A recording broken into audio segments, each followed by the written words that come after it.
ഈ വലിയൊരു ആശ്വാസം അല്ല എന്നാണ് പറഞ്ഞിരിക്കുന്നത്. എന്താണ് അങ്ങനെയല്ല പറഞ്ഞിരിക്കുന്നത്, പറഞ്ഞതിനെ തിരിച്ചു മാറ്റി പറഞ്ഞല്ല, വളരെ മാറ്റി പറഞ്ഞതല്ല. വലിയ ആശ്വാസമല്ല എന്നാണ് അദ്ദേഹം പറഞ്ഞത്. ലൈവിൽ നാട്ടുകാർ കണ്ടതാണ്, കാരണം നമ്മൾ കയ്യിലിട്ട് പറയുന്നതല്ല.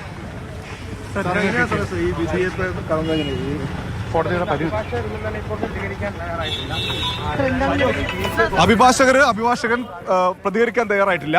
വലിയ ആശ്വാസമല്ല എന്ന് സിദ്ദിഖിന്റെ മകൻ അല്പസമയം മുൻപ് മാധ്യമപ്രവർത്തകരോട് പറഞ്ഞിരുന്നു.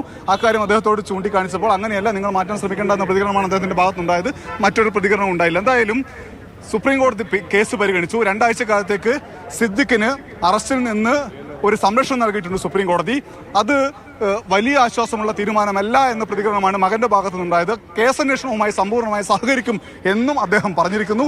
അദ്ദേഹം തിരികെ പോകുന്നു. ഒപ്പം തന്നെ അഭിഭാഷകരും തിരികെ പോവുകയാണ്.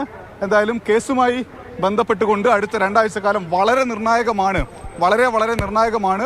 എന്ന് വ്യക്തമാക്കുന്ന കാര്യമാണ് നമുക്കിപ്പോൾ മുന്നിലുള്ളത്. അഭിഭാഷകർ കൂടുതൽ പ്രതികരണത്തിന് തയ്യാറായിട്ടുമില്ല.